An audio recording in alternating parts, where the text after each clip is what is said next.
Counter-Strike 2, more like who has access? No one. Counter-Strike 2, also known as Counter-Strike Global Offensive, the Source 2 port, got a big update. It's time to dig through it. I did that, and I found a lot on the future of Counter-Strike specifically. Citadel, Neon Prime.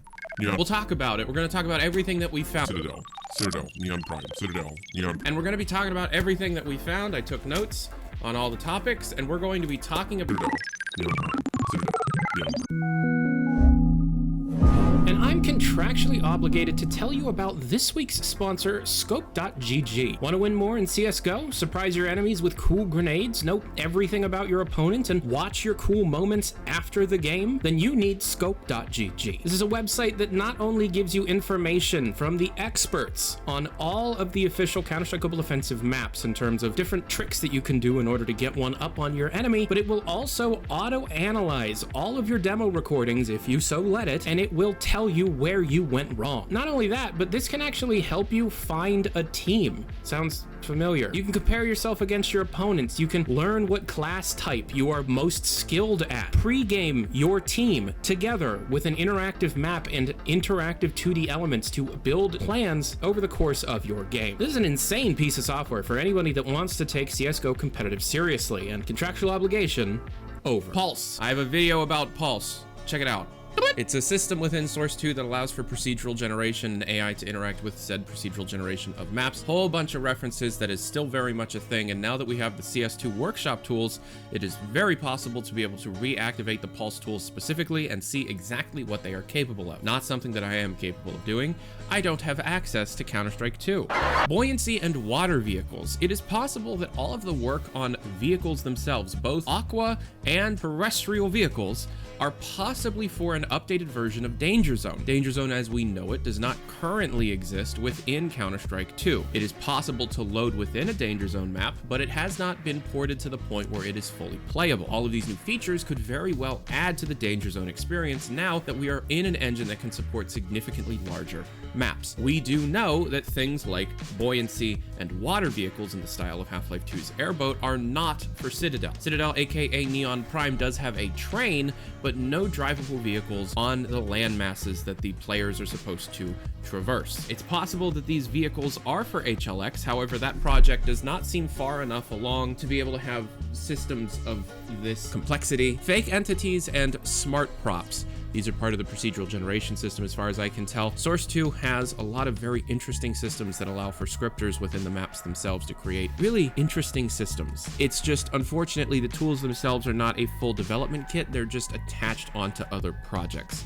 The Dota 2 tools, the Half-Life Alyx tools, and now the Counter-Strike 2 tools, and I'm sure we can expect some kind of Neon Prime tools, but an actual Source 2 SDK that allows individuals to take advantage of all of these systems, probably not going to happen. Tying back into fake entity smart props and Pulse as a whole, bot navigation is consistently getting updates. Imagine a map that is fully destructible, a map that is procedurally generated and fully destructible, with AI bots that are capable of repositioning and redrawing their nav meshes on the fly. It doesn't really use it. It's depending on how the map themselves is shaping up.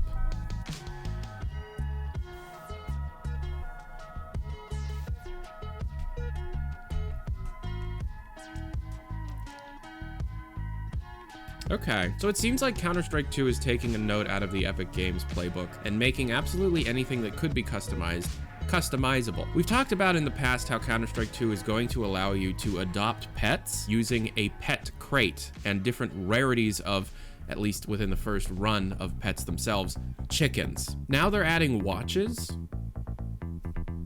There's a whole lot of other stuff. Taunts, flare. We already know that the Zeus is going to be getting skins. Grenades are going to be getting skins. C4. Watches. So many Half-Life assets. A lot of Half-Life assets that did exist within Half-Life Alyx. And yes, within this last update, the big thing that came was the Mirage thing. It wasn't a remake, it was a touchstone update with some new lighting effects and new texture work. Within the map files of the Mirage remake is a small map that is just the geometry of a completely remade Mirage. It seems to take place within like an Eastern European apartment complex and outside courtyard. This map is using Half-Life Alyx props. Here it is light mapped thanks to XPOF from SteamDB. So imagine, let's say, the Northern Star from Half-Life Alyx, and that turned into Mirage. Reusing a lot of Half-Life Alyx props is very smart, but some of these Half-Life props that are listed did not have remade Half-Life Alyx counterparts. Purancy, Prodigy,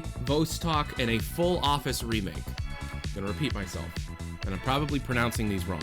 Purancy, Prodigy, Vostok, and a full Office remake. One of those is the procedural generation map, isn't it? Neon Prime, something we used to call Citadel, the trademark is now known as Neon Prime. As we've discussed in videos in the past, you know, a third-person shooter, MOBA light, teams fighting each other on massive maps, doing quests within a very large map and a very large neutral zone, attempting to take down the enemy's ancient or their citadel, some light RTS elements, some light base building elements, some light tower defense elements. So this was in the files.